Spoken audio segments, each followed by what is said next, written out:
चारों वेद, पवित्र कुरान शरीफ, पवित्र बाइबल, पवित्र गुरु ग्रंथ साहिब, पवित्र कबीर साहिब की वाणी में छुपे हुए गूढ़ रहस्य अर्थात तत्व को जानने के लिए कृपया अवश्य सुनिए जगत गुरु तत्वदर्शी संत रामपाल जी महाराज के मंगल प्रवचन। ब्रह्म साधना है। इन 4 प्रकार के ब्रह्म साधना करते हैं। वो धार्मिक अनुष्ठान जो करते हैं वो वेदों के मंत्रों से ही करते हैं। वो किसी अन्य ग्रंथ का सहयोग नहीं लेते। वो जैसे जय गणेश देवा कहते इस तरह की आरती वो नहीं करते। जो ब्रह्म साधक हैं वो 4 प्रकार के हैं। उनमें से अर्थार्थी और आर्थ और जिज्ञासु ये वेदों पर विश्वास करने वाले होते हैं। और चौथा ज्ञानी। अर्थार्थी तो ये है जो हर धन लाभ के लिए कोई अनुष्ठान करता है तो वेदों के मंत्रों से ही करता कराता है। ऐसे ही आर्थ जो संकट निवारण के लिए भी वेद मंत्रों को ही आधार मानता है, उन्हीं के आधार से अनुष्ठान करता है। जिज्ञासु वो होता है जो भगवान के लिए घर से निकलता है, जैसे भी उनको संत मिलते हैं उनसे ज्ञान ग्रहण करके स्वयं वक्ता पाक जाता है, अपना जीवन नाश कर जाता है। ये तीनों व्यर्थ कर दिए। चौथा जो बताया ज्ञानी। ज्ञानी उसे कहते हैं जिसको ये पता लग गया कि मनुष्य जीवन बार बार नहीं मिलेगा और मनुष्य जीवन का मूल उद्देश्य है आत्म कल्याण करवाना और मोक्ष प्राप्ति करना। और उनको ये भी ज्ञान हो जाता है कि मोक्ष प्राप्ति केवल समर्थ भगवान उस कंप्लीट गॉड अल्लाहु अकबर की भक्ति करने से ही संभव है, अन्य देवताओं की पूजा से नहीं। तो गीता ज्ञानदाता कहता है कि वो ज्ञानी जो हैं वो मुझे अच्छे लगते हैं, उनको मैं अच्छा लगता हूं। फिर ये है क्योंकि वो मेरी भक्ति करते हैं ब्रह्म की, वो अन्य देवता में आस्था नहीं रखते। लेकिन फिर 7वें अध्याय के 18वें श्लोक में कहा है ये ज्ञानी आत्मा जिन्होंने ये सोच लिया कि मनुष्य जीवन बार बार नहीं मिलता, मोक्ष हुआ तो सफलता है इस मनुष्य जीवन की, अन्यथा नहीं है। और उनको ये भी ज्ञान हो गया कि मनुष्य जीवन बार बार नहीं मिलता और मोक्ष के लिए केवल पूर्ण परमात्मा की भक्ति ही करनी होती है, अन्य की नहीं। तो इसमें क्या बताया है कि इन चौथी प्रकार के जो ज्ञानी हैं इनको चौथे अध्याय के 32 और 34 में वर्णित वो तत्वदर्शी संत ना मिलने से इन्होंने अपने आप वेदों का निष्कर्ष निकाल लिया। यजुर्वेद अध्याय नंबर 40 के मंत्र नंबर 15 में कहा है कि ओम कर्तु समर किलबे समर कर्तुम समर। ओम नाम का जाप काम करते करते सिमरण करो, विशेष कसक के साथ सिमरण करो और मनुष्य जीवन का मूल कर्तव्य जान के ओम का सिमरण करो। तो ये ओम नाम है ब्रह्म का और उन्होंने गलती से मान लिया उस पूर्ण ब्रह्म का, कंप्लीट गॉड का, परम अक्षर ब्रह्म का। अब कहते हैं गुरु बिन वेद पढ़े जो प्राणी, समझे न सार रहे अज्ञानी। सतगुरु बिन काहू न पाया ज्ञाना, जो थोथा बुस छड़ मूड किसाना। गुरु बिन सतगुरु बिन काहू न पाया ज्ञाना और जो थोथा बुस छड़े मूड किसाना। गुरु बिन वेद पढ़े जो प्राणी, समझे न सार रहे अज्ञानी। अब ये जितने भी ऋषि महर्षि आज तक हुए हैं ये कंप्लीटली अज्ञानी थे। इनको तत्वदर्शी संत वो गुरु नहीं मिले। जो यजुर्वेद अध्याय नंबर 40 के मंत्र नंबर 10 में कहा है वेद ज्ञानदाता वही है जो गीता ज्ञानदाता ब्रह्म है, सरपुरुष है। उसमें लिखा हुआ है कि कुछ तो परमात्मा के विषय में कहते हैं वो संभवात। संभवात माने जन्म लेकर आने वाला। श्री राम, श्री कृष्ण, या अन्य जो 8 या 24 अवतार बताए गए हैं, 9 या 10 24 अवतार बताए गए उनमें ऐसे आता है। और कुछ मानते हैं असंभवात वो जन्म नहीं लेता, उत्पन्न होता ही नहीं, अर्थात वो अजन्मा है, निराकार है, कुछ ऐसा बोलते हैं। उसके विषय में कहा है कि परमात्मा साकार है, निराकार है, या जन्म लेता है नहीं लेता है, वो कैसा है उसकी जानकारी तत्वदर्शी संत धीराणाम लिखा उसमें, धीराणाम, जिनका ज्ञान स्थिर हो, तत्वदर्शी संत बताते हैं, उनसे सुनो। इनकी बुद्धि पर पत्थर पड़ गए कि वेद ज्ञानदाता तो कहता है कोई और है, तत्वदर्शी संत है जो इन वेदों से हटकर ज्ञान देगा। वो उनके समझ में आया नहीं। और यजुर्वेद अध्याय नंबर 40 के मंत्र नंबर 17 में स्पष्ट किया है। वेद ज्ञानदाता कहता है कि वो परमात्मा तो प्रोक्ष है, वो तो गुप्त है। वेद ज्ञानदाता स्वयं कहता है यजुर्वेद अध्याय नंबर 40 के मंत्र नंबर 17 में कि वो परमात्मा तो गुप्त है,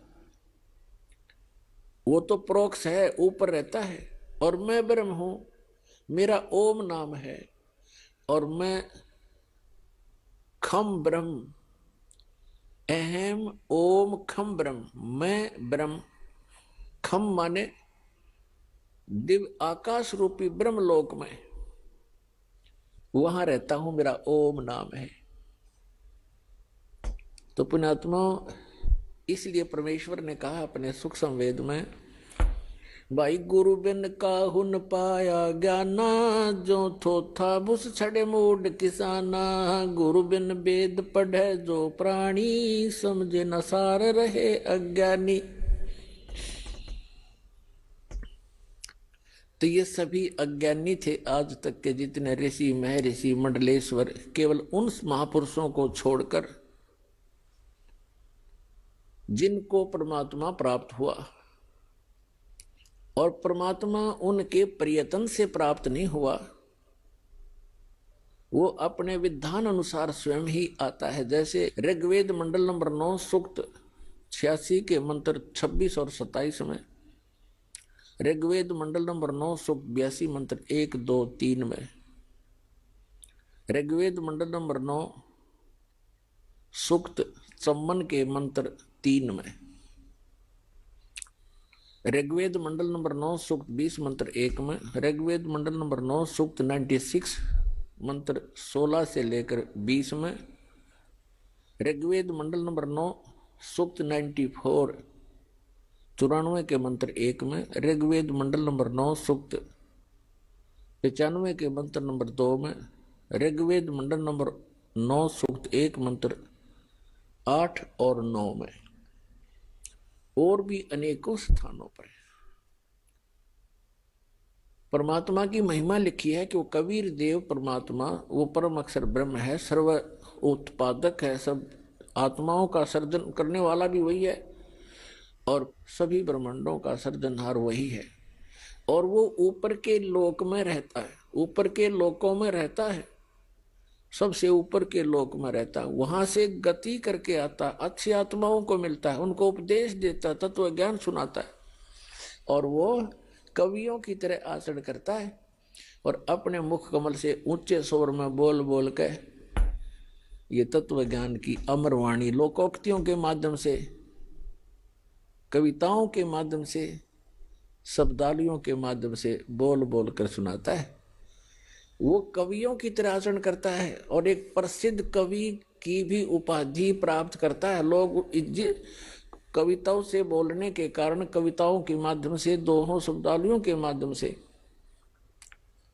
तत्व ज्ञान प्रचार करने के कारण वो एक कवि, प्रसिद्ध कवियों में से भी एक कवि कहलाता है, लेकिन वो होता है परमात्मा।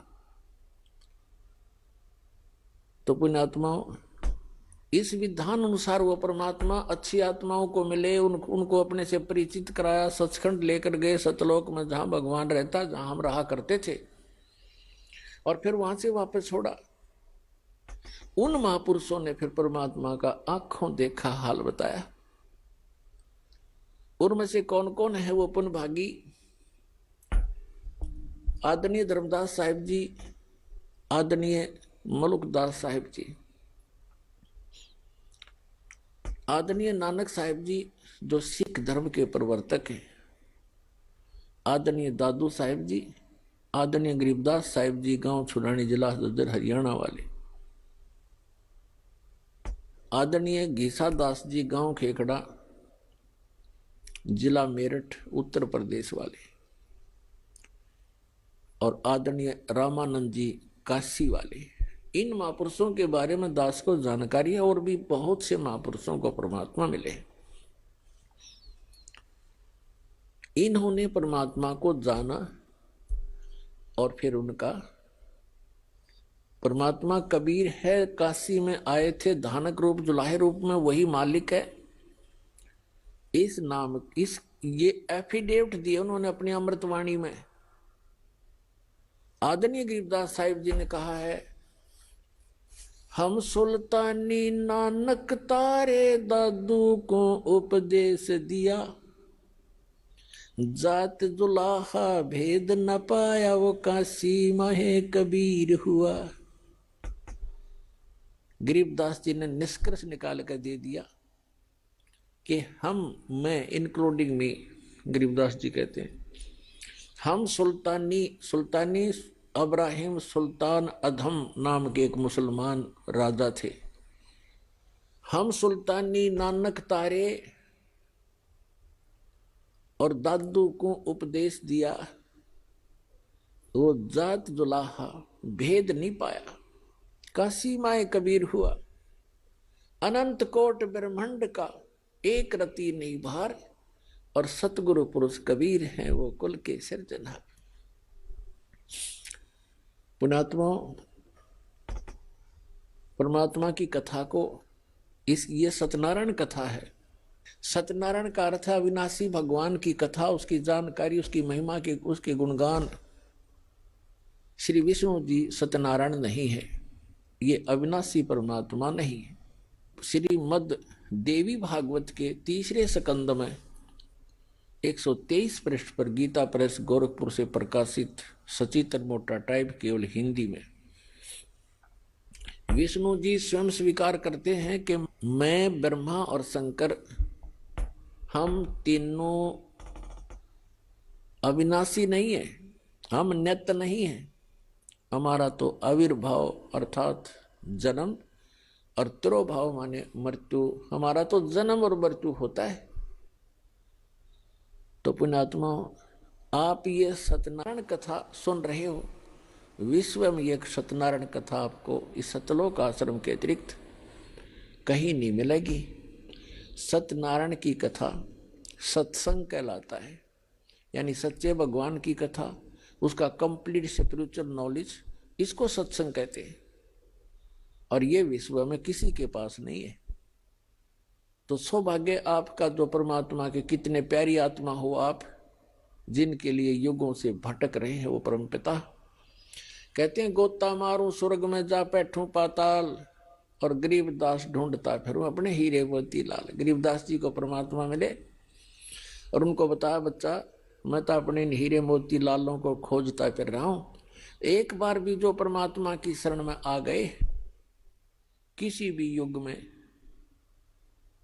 तो पुण्यात्माओं, उन आत्माओं को परमात्मा पार करके छोड़ देगा, समय चाहे कितना ही लग जाओ।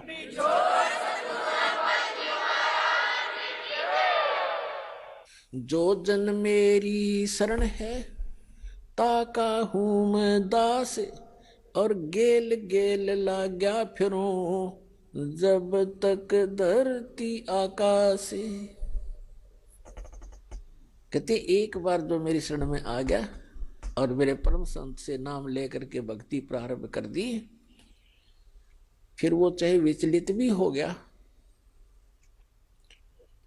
काम तो बढ़ गया उसका, क्योंकि जन्म घने और हो जाएंगे, फिर बाद में ब्रह्माटी घनी हो जाएगी, लेकिन वो समर्थ, वो जुबान का पक्का है, उसका कानून कभी डगमग नहीं होता, उसका नियम अटल है, वो अपने नियमानुसार फिर भी हमारे पीछे पीछे भटकता ही रहता है। तो यहाँ जो दास आज आपको बताना चाह रहा है कि मनुष्य जीवन इतना कीमती है। जो प्रसंग चल रहा था कि ये ज्ञानी आत्मा है तो नेक उद्धार है। गीता अध्याय नंबर 7 के श्लोक नंबर 18 में कहा, ये ज्ञानी आत्मा सभी की सभी उद्धार हैं, लेकिन ये इनको तत्वदर्शी संत न मिलने से ये मेरे वाली अनुत्तम अश्रेष्ठ गति में ही स्थित रहे। अरिन अज्ञानी अनुवादकर्ताओं ने, श्रीमद् भगवद गीता के अनुवादकर्ताओं ने अनुत्तम का अर्थ कर दिया अति उत्तम, सर्वश्रेष्ठ। तेरा गजब भैया। बैड, अंग्रेजी के अंदर एक बैड शब्द है, बैड, और कहीं भी लिखा हो, छोटा सा बालक भी बता देगा बैड माने बुरा, खराब, अश्रेष्ठ। और बैड का अर्थ कोई गुड कर देता, वेरी गुड कर देता है, तो वो महामूर्ख व्यक्ति है। बैड शब्द कहीं पर भी लगा हो उसका अर्थ बैड ही होगा, बुरा ही होगा। तो पुण्यात्मा, सौभाग्य आपका, दास को या बुद्धि दी उस परम पिता कबीर भगवान ने, और आपको ये तत्व ज्ञान प्राप्त हुआ। प्रसंग चल रहा है कि वो क्या बताना चाहता है गीता ज्ञानदाता। 4 प्रकार के व्यक्ति मेरी भक्ति करते हैं, 3 तो रिजेक्ट कर दिए, जैसे अर्थार्थी, आर्थ, जिज्ञासु और ज्ञानी को उत्तम मानना उसने कि वो अच्छा है, मुझे प्रिय है, मैं उसको प्रिय हूं। लेकिन वो भी मेरे वाली यानी ब्रह्म तक की साधना, इससे मिलने वाली अनुत्तम गति, अश्रेष्ठ स्थिति में ही स्थित है। अनुत्तम क्यों कहा इसने? अपनी गति को भी अनुत्तम क्यों कहा? गीता अध्याय नंबर 4 के श्लोक नंबर 5 और 9 में, गीता अध्याय नंबर 2 के श्लोक नंबर 12 में, गीता अध्याय नंबर 10 के श्लोक नंबर 2 में, ये गीता ज्ञानदाता स्वयं कहता है, अर्जुन तेरे और मेरे बहुत जन्म हो लिए, तू नहीं जानता, मैं जानता हूं। गीता अध्याय नंबर 8 के श्लोक नंबर 13 में कहता है, अर्जुन ओम इति एकाक्षरम ब्रह्म व्यवहारण माम अनुस्मरण ये प्रियाति तदन देहम सयाति परमाम गति। मुझ ब्रह्म का केवल एक ओम मंत्र है, नथिंग एल्स। और इसकी साधना उच्चारण करके जाप करता हुआ जो अंतिम श्वास तक भी इसका जाप करता हुआ शरीर छोड़कर जाता है, ओम से मिलने वाली परम गति को प्राप्त होता है। ओम से मिलने वाली परम गति क्या है? ब्रह्म लोक प्राप्त होता है। यजुर्वेद अध्याय नंबर 40 के मंत्र नंबर 17 में स्पष्ट कहा है वेद ज्ञानदाता ने कि वो परमात्मा तो प्रोक्ष है, ऊपर रहता है, गुप्त है, और मैं ब्रह्म हूं, और मैं ऊपर दिव्य लोक ब्रह्म, दिव्य आकाश रूपी ब्रह्म लोक में रहता हूं। श्री देवी भागवत के अंदर, श्री देवी पुराण में 7वें स्कंद में 562 से 563 564 पृष्ठ तक ये स्पष्ट किया है। हिमालय को ज्ञान देते हुए श्री देवी जी कह रही है कि राजा हिमालय, उस परमात्मा के विषय में जानकारी बताती हूं मैं, उसका ओम नाम है, और उस ओम नाम को का जाप करके ब्रह्म लोक की प्राप्ति कर लेता है, ब्रह्म को प्राप्त होता है, और वो ब्रह्म ऊपर दिव्य आकाश रूपी ब्रह्म लोक में रहता वो ब्रह्म। और तुम्हारा कल्याण हो, ओम नाम का जाप करो, ब्रह्म पाने का उद्देश्य रखो, वो ब्रह्म लोक में रहता वो ब्रह्म। तो पुण्यात्मा, ओम नाम के जाप से ब्रह्म लोक प्राप्ति होती है। श्रीमद् भगवद गीता अध्याय नंबर 8 के श्लोक नंबर 16 में कहा कि अर्जुन, ब्रह्म लोक में गए हुए प्राणी भी पुनरावर्ती में है। 8वें अध्याय के 13वें श्लोक में अपनी साधना का मंत्र बताते हैं कि इसके अतिरिक्त कोई मंत्र नहीं है, उसके अतिरिक्त कोई नाम जाप कराते हैं। कौन कौन से? ओम नमः शिवाय, ओम भगवते वासुदेव नमः, आदि आदि ये मंत्र नहीं है, क्योंकि ये श्रीमद् भगवद गीता में नहीं लिखे हैं। 8वें अध्याय के 5 और 7 में ये खुद कहता है कि अर्जुन मेरी भक्ति कर, मुझे ही प्राप्त होगा, लेकिन युद्ध करना पड़ेगा, यह शांति नहीं हो सकती। गीता अध्याय नंबर 8 के श्लोक नंबर 1 में अर्जुन ने पूछा कि आप जी ने जो 7वें अध्याय के 29वें श्लोक में बताया है कि तत्ब्रह्म को जान के और सारे अध्यात्म स्पिरिचुअल नॉलेज से, कंप्लीट स्पिरिचुअल नॉलेज, संपूर्ण अध्यात्म ज्ञान से परिचित और सभी कर्मों से परिचित प्राणी केवल जरा और मरण के इस संकट से छूटने का प्रयत्न करता है। जरा माने बुढ़ापा, बुढ़ापे का दुख, मरण माने मृत्यु का कहर, ये दोनों दुख यहाँ पर कंपलसरी। तो जिसको ये ज्ञान हो जाता है, जो तत्वदर्शी संत की शरण में चले जाते हैं, उनको तो संपूर्ण अध्यात्म ज्ञान प्राप्त हो जाता है। फिर वो केवल उस तत्ब्रह्म से परिचित हो जाते हैं, तत्ब्रह्म से और सारे अध्यात्म ज्ञान से, सब कर्मों से। जैसे कोई किसी से कोई धोखा करेगा तो उसका फल भोगना पड़ेगा, चोरी करेगा तो वो देना पड़ेगा, उसके गधा बन कर देना पड़ेगा। तो ये कर्मों से परिचित हो जाने के उपरांत प्राणी गलती नहीं करेगा, भूखा रह सकता है। तो फिर क्या बताया है कि अर्जुन ने पूछा 8वें अध्याय के प्रथम मंत्र में, वे किम तत्ब्रह्म, वो तत्ब्रह्म क्या है। 8वें अध्याय के 3रे श्लोक में गीता जी में गीता ज्ञानदाता कहता वो परम अक्षर ब्रह्म है, यानी गीता ज्ञानदाता से अन्य है। श्रीमद् भगवद गीता अध्याय नंबर 1 से लेकर 4 और 16 और 17 में परमात्मा की परिभाषा कोड वर्डों में बहुत कुछ डिफाइन है, वर्णित है।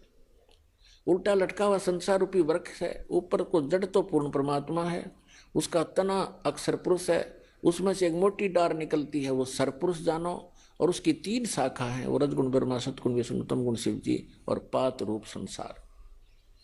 ये परमात्मा ने आके बताया कि अक्षर पुरुष एक पेड़ है, सरपुरुष वह की डार और तीनों देवा शाखा है, ये पात रूप संसार। 15वें अध्याय के प्रथम मंत्र में तत्वदर्शी संत की पहचान भी बता दी है कि जो संत इस उल्टे लटके हुए संसार रूपी वृक्ष के सभी विभाग बता देगा, तना कौन भगवान है, उसकी डार कौन है, शाखा कौन है, पत्ते क्या है, स वेदविद, वो वेद के तात्पर्य को जानने वाला तत्वदर्शी संत है। 15वें अध्याय के 3रे श्लोक में कहा कि उसके पश्चात उस तत्वदर्शी संत की प्राप्ति के उपरांत इस अज्ञान रूप गुत्थी को उस तत्व ज्ञान रूपी शस्त्र से काट के, उसके पश्चात 15वें अध्याय के 4थे श्लोक में कहा कि उसके पश्चात परमेश्वर के उस परम पद की खोज करनी चाहिए, जहां जाने के बाद साधक फिर लौटकर कभी संसार में नहीं आता, और जिस परमेश्वर ने सब ब्रह्मांडों की रचना की है, केवल उसी की भक्ति करनी चाहिए। गीता ज्ञानदाता स्वयं दृढ़ कर रहा है कि और किसी की भक्ति नहीं करना, मेरी भी मत करना। उसके पाने का मंत्र बता 17वें अध्याय के 23वें श्लोक में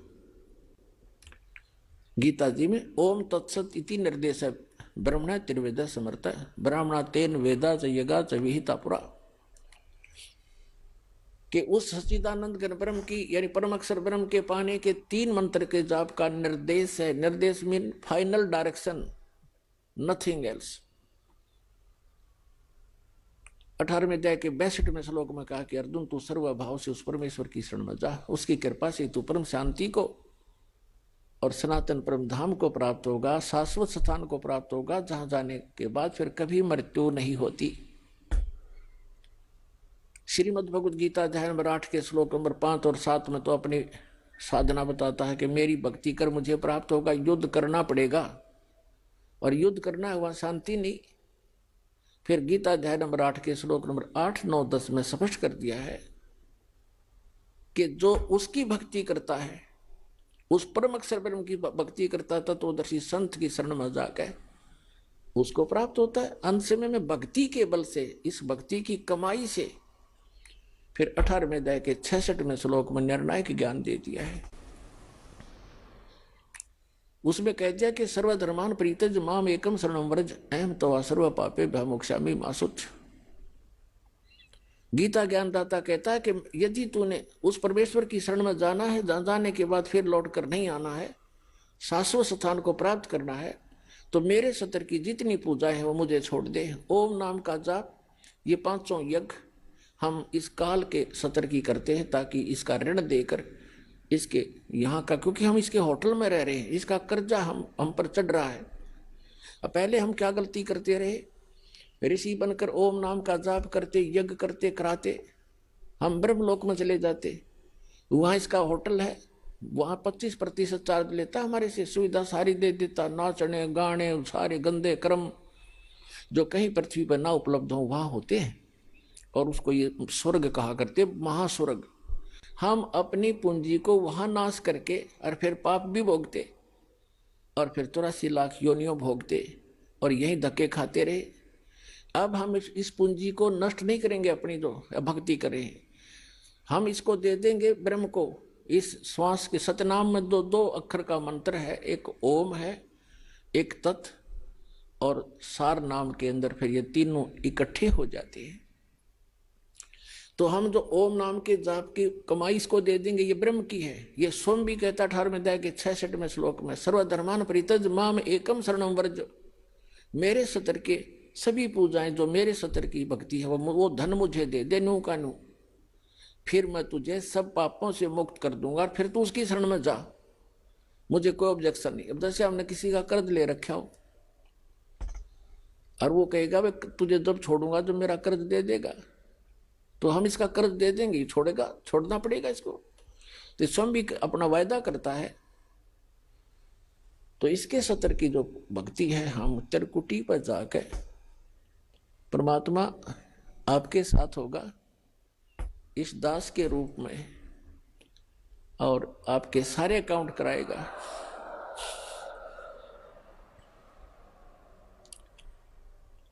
और वहां पर आपके एडवोकेट का काम करेगा परमात्मा इस दास के रूप में।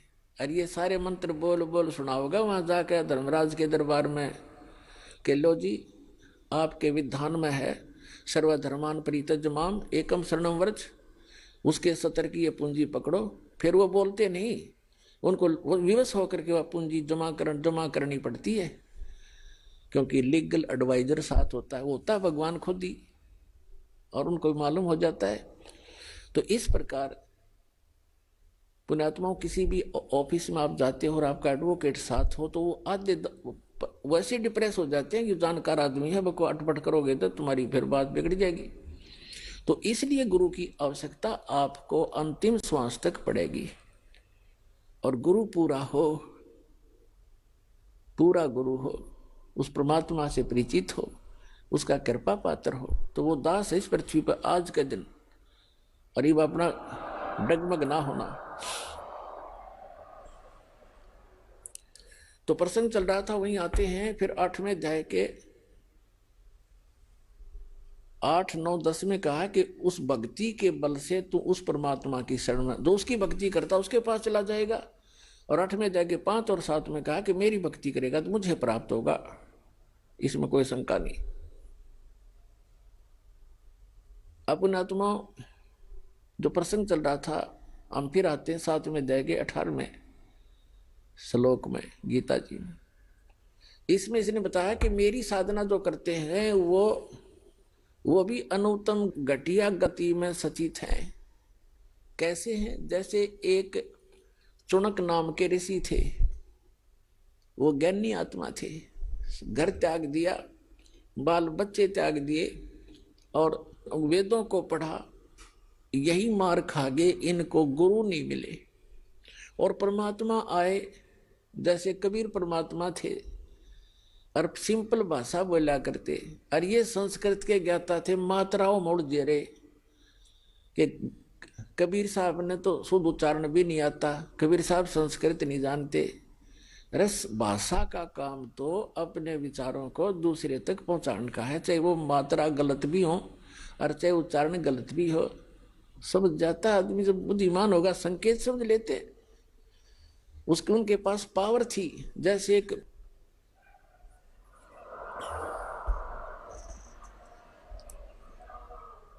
तो पुण्यात्माओं तो ये बकवास करते हैं ना, रामपाल ने संस्कृत नहीं आती, फलाना नहीं आता, ये तो वही हैं नकली। दास के पास वर्ड पावर है उस परमात्मा की दी हुई। जिस भी शब्द से बोलूंगा परमात्मा खूब जान लेता है। और आपके सारे काम करेगा, मेंट नहीं लगेगी।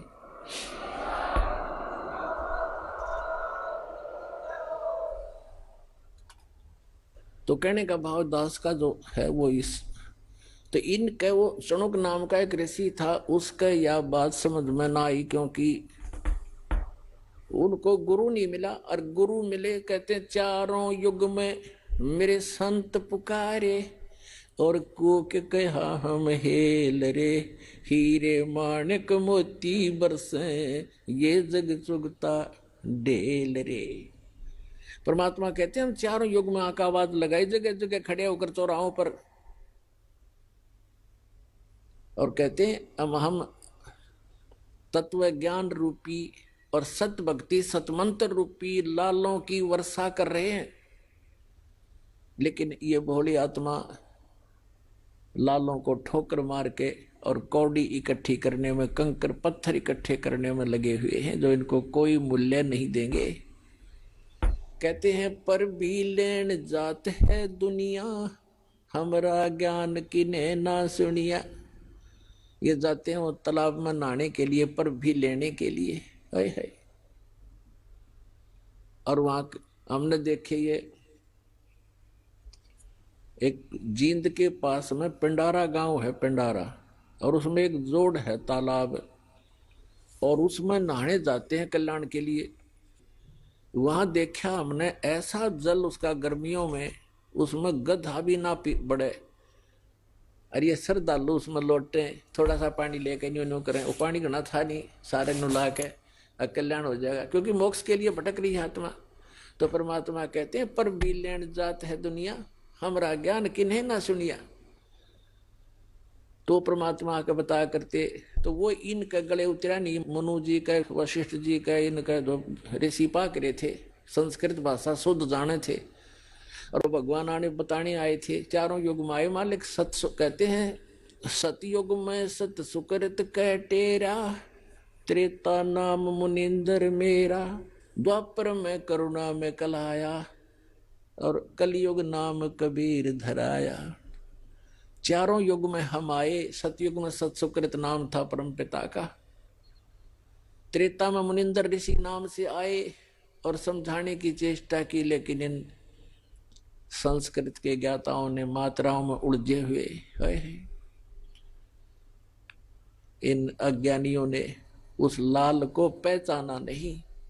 और कहते हैं द्वापर में हम करुणा में नाम से आए थे, एक बाल्मीक के को मिले थे, ऐसे ही जैसे कलयुग में एक धानक को, जुलाहे को मिले थे कमल के फूल। ऐसी लीला करते हैं प्रत्येक युग में परमात्मा। और कलयुग में कबीर नाम से आए थे। तो ये क्या बताते हैं परमात्मा कि हम चारों युग में आते हैं, और ये मात्रा की व्याकरण की भक्ति करने वाले ये भगवान को पहचान नहीं पाते। तो क्या बताते हैं, परमात्मा ने बताया है कि हम चारों युगों में आते हैं लेकिन ये पहचान नहीं पाते। तो उस चुनक ऋषि ने अपने आप निष्कर्ष जैसा भी सुना था ब्रह्मा से या किसी अन्य ऋषि गुरु से, ये फाइनल मान लिया कि ओम नाम है पूर्ण ब्रह्म का, कंप्लीट गॉड का। और उसके साथ साथ एक समय जब ब्रह्मा जी कमल के फूल पर इस काल ने धोखे से बैठा दिए, उससे पहले का उसका जीवन ब्रह्मा जी को कुछ नहीं मालूम है, कैसे जन्म हुआ, कहां से आ गया। कमल के फूल के ऊपर वो बैठा पाया, तब उसने सोचा सब पानी ही जल है, अब यहां मैं कैसे उत्पन्न हो गया। तो आकाशवाणी कर दी इस काल भगवान सरपुरुष ने, इनके पिता ने क्या कहा कि तप करो तप करो। 1000 वर्ष तक ब्रह्मा जी ने तप किया, फिर कहा सृष्टि करो। अब उनकी बैटरी चार्ज कर दी सिद्धियों से, तब से सिद्धियां आती हैं, और सिद्धियों से यहाँ के जंतर मंत्र इसी को, इन्हीं खिलौनों से खेल कर प्रसन्न है। उसमें सिद्धियां आ गई तप करने से, और उसको फिर ये ब्रह्मा की पदवी दे दी, जिसके अंदर ऐसा गुण भर रखा था। इन सिद्धियों से और स्पीड से घूमते चलते हैं वो गुण की रेज, ऐसी टेक्निक है इसकी, आध्यात्मिक टेक्निक। तो कहने का भाव ये है कि ब्रह्मा जी ने गलती से उस आकाशवाणी को भी पूर्ण परमात्मा का आदेश मान लिया और वो ही सभी ढंढोरा पीट दिया अपने वंशजों को, इन ब्राह्मणों को या ऋषियों को। तो फिर क्या हुआ कि पूरे के पूरे ऋषियों में एक ये लोक वेद बन गया कि भगवान की आकाशवाणी है तप करो। और वेदों में कहीं तप नहीं लिखा, ना गीता में। जो तप करते हैं उनको तो दुष्ट लिखा है 17वें अध्याय के 5 और 6, 7 मंत्र में गीता जी में, कि जो शास्त्र विधि को त्याग कर जो मनमाना घोर तप को तपते हैं वो दुष्ट लोग मुझे भी दुखी करते हैं, और जितने भी कमलों के अंदर बैठे हुए जो देव हैं उनको भी दुख देने वाले होते हैं, उनको राक्षस समझना। लेकिन यह बुद्धि इनका काम करी नहीं, इन्होंने तप वहां से ले लिया, ओम नाम का जाप यजुर्वेद अध्याय नंबर 40 के मंत्र नंबर 15 से सेलेक्ट कर लिया। कहीं की ईंट और कहीं का रोड़ा। अब टुणक ऋषि ने साधना शुरू की, जैसे ये करते ही रहे हैं। और गीता अध्याय नंबर 11 के श्लोक नंबर 32 में ये कहता, अर्जुन मैं काल हूं और सबको नष्ट करने के लिए प्रवृत्त हुआ हूं। 11वें अध्याय के 47-48 में इसने कहा कि अर्जुन ये मेरा वास्तविक रूप है, मैं ऐसा हूं, ये है मेरा स्वरूप, और इसके दर्शन तेरे अतिरिक्त पहले किसी ने नहीं किए, ना आगे कोई कर सकता, और ना कोई जप से, ना तप से, ना वेदों वर्णित विधि से, ना कोई किसी यज्ञ से मेरे दर्शन, इस रूप के दर्शन नहीं कर सकता, अर्थात ब्रह्म प्राप्ति नहीं हो सकती। और इन्होंने ओम नाम का जाप जपया, वो इस ब्रह्म का सरपुरुष का ही है। 8वें अध्याय के 13वें श्लोक में गीता जी में स्वयं कहता है, ओम इति एकाक्षरम ब्रह्म विहरण माम अनुसमरण ये प्रयाति तदंदेहम सयाति परमाम गतिम। तो इन्होंने इस ओम नाम का जाप किया, और ये 11वें अध्याय के 47-48 में इनका अकल काम करी नहीं। गीता जी में यो कहता है मेरी प्राप्ति, मेरे इस रूप का दर्शन, अर्थात मेरी प्राप्ति, ब्रह्म प्राप्ति, न वेदों वर्णित विधि से, न जप से, न तप से, न किसी यज्ञ से किसी प्रकार भी नहीं हो सकती। तो जिस कारण से इन्होंने हठ योग भी किए, ओम नाम के जाप भी किए, समाधिस्थ भी हुए। तो ये कैसा करता है? ये जैसे गीता अध्याय नंबर 7 के श्लोक नंबर 24-25 में स्पष्ट कर रहा है कि ये मूर्ख समुजन समुदाय मुझ अव्यक्ति को, अव्यक्तम को व्यक्तिम आपनम मनन्ते अबुधा, मैं अव्यक्त रहता हूं, अपनी योग माया से छुपा रहता हूं, कभी किसी के समक्ष नहीं आता। ये मेरा अटल घटिया नियम है, अविनाशी नियम है। तो उसने तो ये ऐसी लीला करता है, तो इसने प्रतिज्ञा कर रखी है, ये मेरी अटल प्रतिज्ञा है, इसलिए ये किसी को विष्णु के रूप में दर्शन दे देता समाधि दशा में। वो विष्णु जी को फाइनल गॉड मान कर उसकी महिमा बना दी अपना आत्मा। अब जैसे प्रतिमाएं बनाई गई हैं, ये ऋषियों ने समाधि लगाई, और समाधि में जिसको भी जिस रूप में दर्शन मिले उसने उस मिट्टी की मूर्ति उसी बना दी। आगे चल के ये मूर्ति एक परंपरा बन गई। तो इन्होंने ब्रह्मा विष्णु महेश की मूर्तियां बनाई, इन्हीं के दर्शन हुए इनको, किसी को ब्रह्मा के रूप में दर्शन दे दिए। इस प्रकार ये सबको विचलित करके रखता है। तो कहने का भाव ये है, इन ऋषियों ने परमात्मा के दर्शन नहीं हुए, फिर भी ये घुमा फिरा कर ये कहते हैं कि वेदों में परमात्मा तो निराकार लिखा है, ये जो दिखाई देता है ये परमात्मा नहीं हो सकता।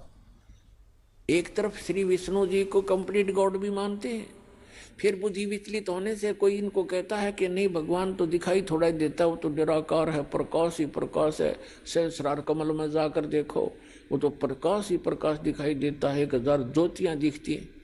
तो फिर ये वहां डगमग हो गए सचमुच, ये निष्कर्ष निकाल ही नहीं सके क्योंकि इनकी साधना व्यर्थ थी, इनकम्प्लीट स्पिरिचुअल नॉलेज था। तो टुणक ऋषि ने हजारों वर्षों तक परमात्मा प्राप्ति के लिए कोशिश की, भगवान मिले नहीं, और ये एटम बम बन जाते हैं ज्यादा तप और जप करने से, इस काल तक की भक्ति करने से। और यही कारण है कि काल फिर इनका दुरुपयोग करता है, रिमोट उसके हाथ में होता है इनका सबका। तो टुणक ऋषि ने हजारों वर्षों तक तप किए, जप किया ओम नाम का, भगवान मिला नहीं, और सिद्धि के से यो ओत प्रोत हो गया, पावर हाउस बन गया, एक एटम बम बन गया। एक मानधाता नाम के चक्रवर्ती राजा थे, यानी पूरी पृथ्वी के शासक थे, और वो 1 वर्ष में, 2 वर्ष में, 10 वर्ष में, जैसा भी वो उचित समझते थे, पूरी पृथ्वी पर निरीक्षण किया करते थे।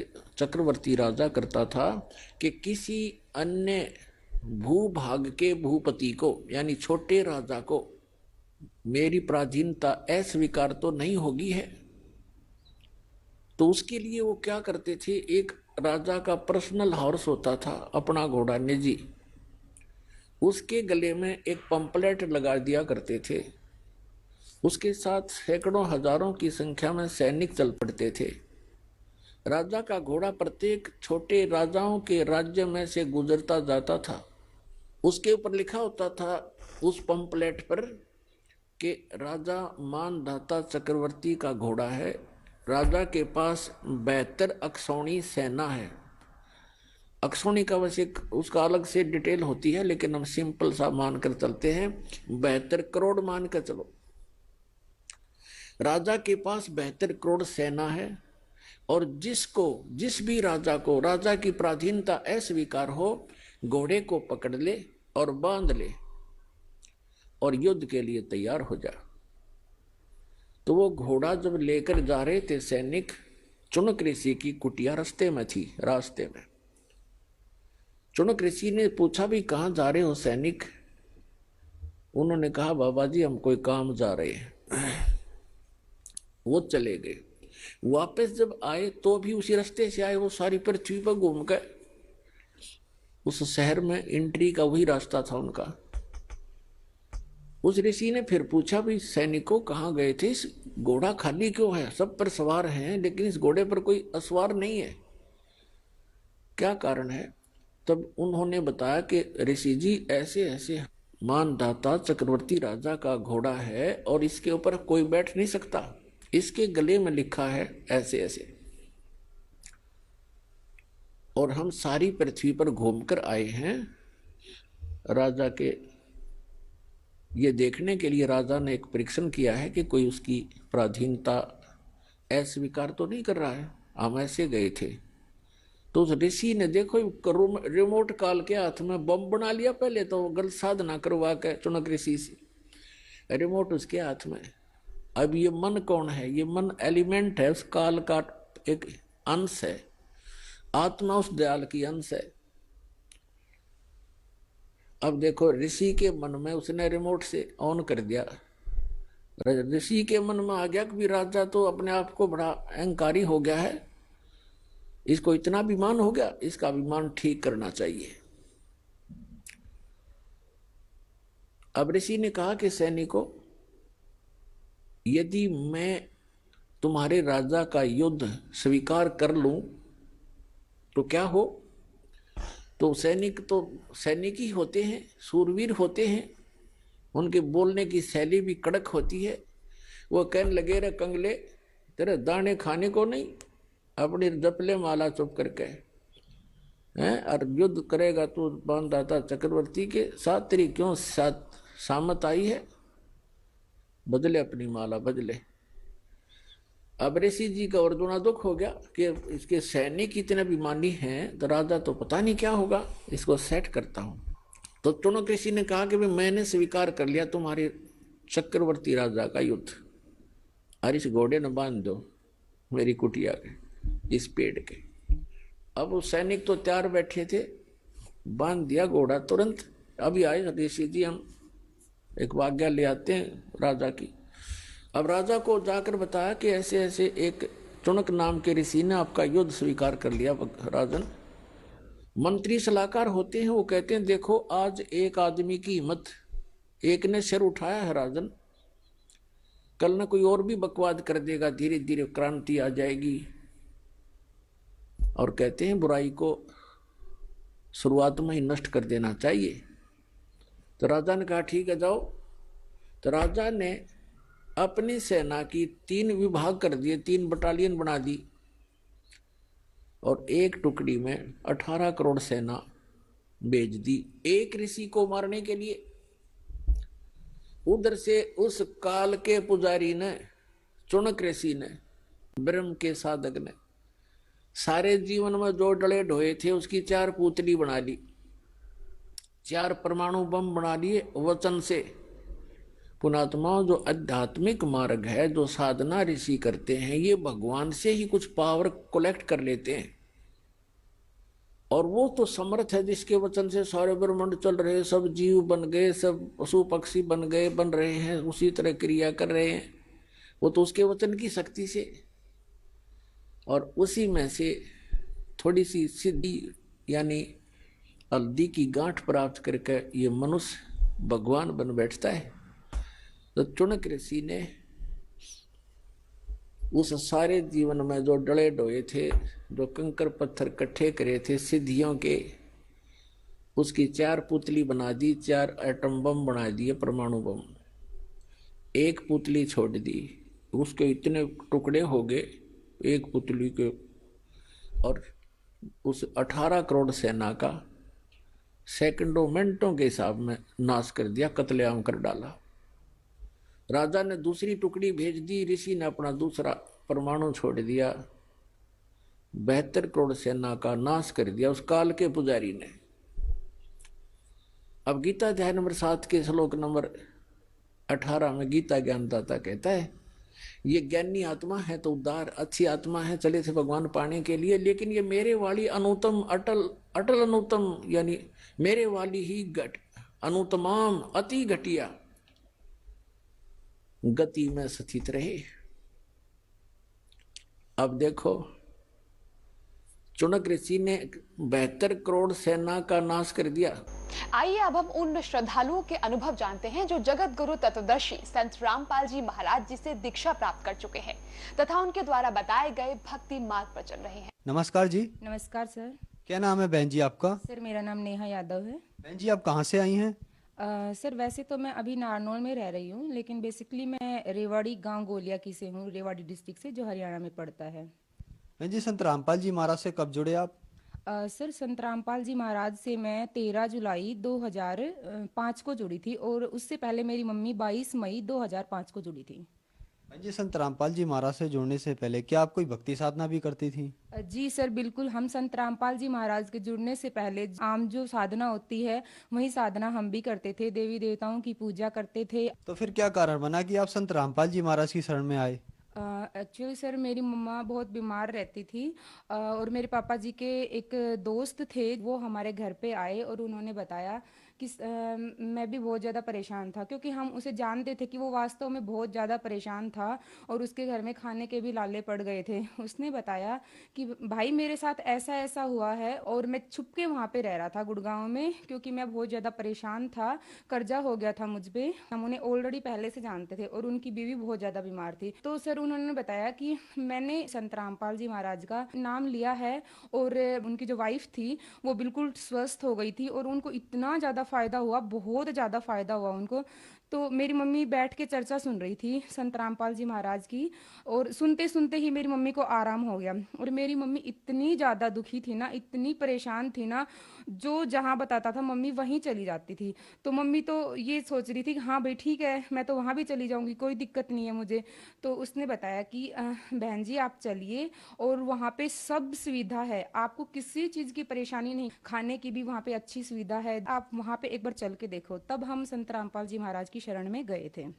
संत रामपाल जी महाराज की शरण में आने के बाद आपको क्या लाभ प्राप्त हुए? सर संत रामपाल जी महाराज की शरण में आने के बाद तो इतने लाभ प्राप्त हुए हैं कि शायद हमने दुख ही नहीं देखा है, और उससे पहले हमने सुख नहीं देखा था। संत रामपाल जी महाराज की शरण में सबसे पहले तो हमें मनुष्य जन्म का लाभ हुआ, जो कि आत्मिक शांति मिली, और दुखों से छुटकारा मिल गया, ग्रह क्लेश से छुटकारा मिल गया, हमें भगवान मिल गए। क्योंकि जब मैं छोटी थी तो मुझे ज़्यादा तो नहीं पता था, लेकिन मैं हमेशा ये सोचती थी कि ऊपर भगवान कहाँ है, ये तो बादल है, तारे हैं, फिर ये मूर्ति है, मतलब मुझे बड़ा अजीब सा लगता था कि यार ये कैसे भगवान है, और मतलब मुझे इरिटेट सा होता था उन भगवानों को देख के। उनके बारे में जब मैं सोचती थी कि इस तरह से दूध बिखेरना शिव जी के ऊपर, और शिवलिंग, अजीब सा नाम लगता था मुझे, बड़ा ही अजीब लगता था। तो मतलब मेरे मन में हमेशा सवाल उठते रहते थे कि भाई क्या भगवान कौन है। तो संत रामपाल जी महाराज की शरण में हम जब गए तो मेरी मम्मी ने नाम लिया सबसे पहले, और मेरी मम्मी गई, बोली अगर मैं ठीक होंगी तो करूंगी, नहीं तो मैं नहीं करूंगी। कोई कहता था कि कुछ करवा रखा है, कोई कहता था कि भूत का साया है, कोई कहता था कि सवामणी बोल रखी है। इतनी सारी रिपोर्ट मैंने खुद फेंकी है मेरी मम्मी की। तो संत रामपाल जी महाराज से उपदेश लेने के बाद वो ठीक हो गई। घर में एक पैसा नहीं बचता था। संत रामपाल जी महाराज के उपदेश लेने के बाद हमें बहुत ज्यादा फायदा मिला, जो हमें कहीं पे भी नहीं मिला आज तक। सर उसके बाद हमने रेवाड़ी जो गांव था गोलिया की, वो छोड़ दिया, और उसके बाद हम नारनौल में शिफ्ट हो गए। परमात्मा ने ऐसी दया करी हमें, क्योंकि इतने कुछ पैसे भी नहीं थे हमारे पास, और पापा की भी इतनी कोई बड़ी नौकरी नहीं थी। और संत रामपाल जी महाराज की कृपा से हमने प्लॉट लिया और मकान बनाए। जैसे हमने चिनाई चलवा दी थी तो मकान कंप्लीट नहीं हुए थे, तो मतलब लोग बाग ये बोलते थे कि भाई कड़िया तो घल गए होंगे ना अब तक, मजाक बनाते थे, और गुरुजी का भी बहुत मजाक बनाते थे। परमात्मा ने ऐसी दया करी, हम मकान भी बनवा दिया, और घर में किसी चीज की कमी नहीं है। हमें पैसों की कभी कमी नहीं आई, कभी भी। हमारा कोई भी काम है, सभी काम आगे से आगे होते हैं। हमारी भैंस एक बार बहुत ज्यादा बीमार पड़ गई थी, वो लोहा खा गई थी, और लोहा खाने के बाद हमने काफी बार उसको डॉक्टर को दिखाया, तो वो ठीक नहीं हुई। तो हम उसे हिसार लेके गए, चेक किया तो उसने लोहा खा लिया था। उसका ऑपरेशन हुआ, तो डॉक्टर बोले कि भैंस पता नहीं बचेगी या नहीं बचेगी। तो हमने संत रामपाल जी महाराज से हमने प्रार्थना की कि डॉक्टर ऐसे कह रहे हैं कि भैंस मुश्किल ही बचेगी। तो संत रामपाल जी महाराज ने बताया कि बेटा, डॉक्टर तो कहते ही हैं, आप परमात्मा पे भरोसा करो, कुछ नहीं होगा। और ऑपरेशन करते ही एक सिर्फ हमारी भैंस उठते ही बोल पड़ी, मतलब मेरे पापा जी थे सामने और उनको देख के वो बोली भैंस, और उनके साथ की बहुत सारी भैंस मर गई थी। और सर एक बार मेरा तीसरा लाभ ये हुआ कि मेरे भाई इतना ज्यादा बीमार हो गया था, बहुत ज्यादा बीमार हो गया था, और वो जयपुर तक एडमिट हो गया, और भाई की हालत बहुत ज्यादा सीरियस थी। पापा जी बोले कि मम्मी को फोन लगा के कि आप गुरुजी से प्रार्थना करो, लड़के में कुछ नहीं बचा है, और उसकी प्लेटलेट्स वगैरह बहुत ज्यादा डाउन हो गई थी। उसके बाद हमने गुरुजी से प्रार्थना लगाई। गुरुजी से प्रार्थना लगाने के बाद मेरा भाई बंदी छोड़ की दया से इतनी जल्दी ठीक हो गया। और मेरे मामा जी को जाते ही बोला कि मामा जी मैं रोटी खाऊंगा। वो खाने का भी नाम नहीं ले रहा था, एक बिस्कुट भी नहीं खा रहा था, कुछ नहीं खा रहा था। उसने रोटी खाई और उसी दिन डिस्चार्ज किया डॉक्टर ने। परमात्मा ने इतनी दया की। उसके बाद मेरा भाई आश्रम में गया, और गुरुजी ने कहा बेटा परमात्मा ने अपने कोटे से तुझे जीवन दान दिया है, और मेरे भाई को सीने से लगाया कि बेटा तेरा जीवन इतना ही था। और भगत जी वैसे तो छोटे मोटे लाभ बहुत होते रहते हैं, परमात्मा की दया से मेरे भाई की बिना दहेज के शादी हुई है। हम कुछ भी सोचते हैं उससे एडवांस भगवान हमें ज्यादा देता है। जैसे कि पैसों का तो हमारे घर में मोरा लग रहा हो, इस तरह से हमें हमेशा मतलब आगे से आगे हर चीज हमें मिल जाती है। और मेरी भी रमैनी संत रामपाल जी महाराज की दया से बिना दहेज हुई है। मैं हमेशा यही इच्छा करती थी, मुझे ऐसा हस्बैंड चाहिए जो मुझे भक्ति के लिए कभी भी ना रोके और बिना दहेज मुझे लेके जाए। परमात्मा ने वो भी दया कर दी, मुझे मेरे हस्बैंड बिना दहेज के ही लेके गए हैं, और भक्ति में वो इतना सहयोग है कि मुझे रोना भी आ जाता है। सर शादी के बाद अभी क्या हुआ, मेरे पेट में बहुत तेज दर्द उठ गया, और मैं सोच रही थी कि शादी के बाद वही हो गया जो लेडीज बीमार रहती थी, मेरे साथ भी वही हो गया। और मुझे इतना दर्द हुआ ना, इतना दर्द हुआ, मेरे से वो दर्द सहन नहीं हो रहा था। मेरे हस्बैंड मुझे डॉक्टर के लेके गए, तो डॉक्टर ने कहा कि इसके दोनों गुर्दों में पत्थरी है। पत्थरी का नाम सुन के मैं रोने लगी। मैंने सोचा कि संत रामपाल जी महाराज इतनी बड़ी शक्ति है, मैंने उनका ज्ञान सुना है, देखा है, आज तक मुझे कुछ नहीं हो सकता, मुझे इतना विश्वास था। और जब मैं दोबारा दूसरे डॉक्टर के पास गई तो उन्होंने कहा कि इनको पत्थरी नहीं है, और मैं जब तीसरे डॉक्टर के पास गई तो उन्होंने भी यही कहा। फिर मुझे यूं शक होने लग गया कि मतलब पता नहीं थी भी या नहीं थी पत्थरी। तो मैंने चेक करवाई, फाइल चेक करवाई, तो उन्होंने बताया कि आपको पत्थरी तो थी लेकिन आपकी पत्थरी खत्म हो गई। परमात्मा ने मेरी मात्र शायद 1 हफ्ते के अंदर मैंने वो रिपोर्ट करवाई डॉक्टर के पास, मेरी पत्थरी भी खत्म हो गई थी सर। और वैसे तो बहुत सारे लाभ होते रहते हैं। अभी मैं डॉक्टर के पास गई थी, मुझे दर्द हो रहा था, तो उन्होंने बताया कि यूट्रस पे सूजन है। और जब मेरी मतलब शादी हुई थी, रमैनी हुई थी, तो उसके बाद मेरे ससुराल वाले बिना नाम के थे, तो मैंने सोचा कि छोटा मोटा कुछ करवाया होगा उन्होंने, तो मेरा नाम खंडित हो गया होगा, तो मैं नाम शुद्ध करवा लेती हूँ। तो तब तक मुझे आराम नहीं पड़ रहा था भगत जी। जैसे ही मैंने नाम शुद्ध करवाया तो मैं तभी ठीक हो गई, बिल्कुल ठीक हो गई। और वैसे तो छोटे मोटे लाभ बहुत सारे होते रहते हैं। संत रामपाल जी महाराज से नाम दीक्षा लेने के बाद आपको बहुत सारे लाभ प्राप्त हुए, तो जो और श्रद्धालु आज आपको देख रहे हैं, खास करके आपकी उम्र के, उनके लिए आप क्या संदेश देना चाहेंगी? सर मैं उनको ये संदेश देना चाहूँगी कि आज के युग में सभी पढ़े लिखे हैं। भगवान ने इतना जमाना आगे बढ़ा दिया है कि हर इंसान पढ़ा लिखा है, सबके घर में कोई ना कोई पढ़ा लिखा है।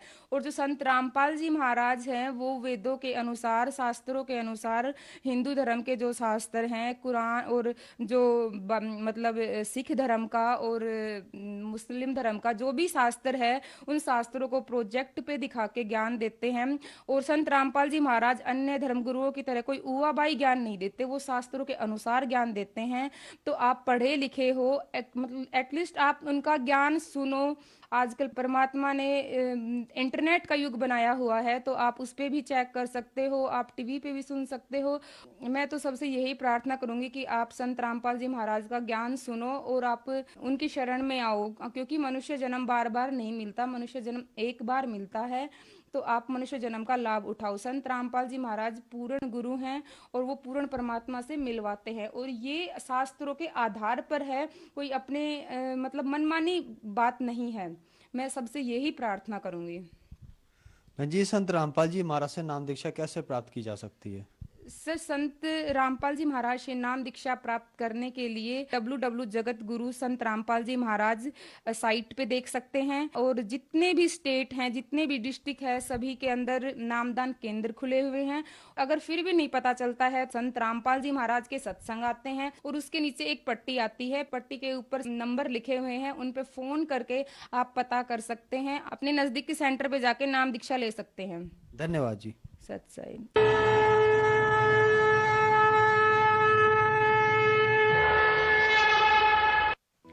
आप सुन रहे थे जगत गुरु तत्वदर्शी संत रामपाल जी महाराज के मंगल प्रवचन। अधिक जानकारी के लिए संपर्क करें 8222-880-541, 8222-880-542, 8222-880-543।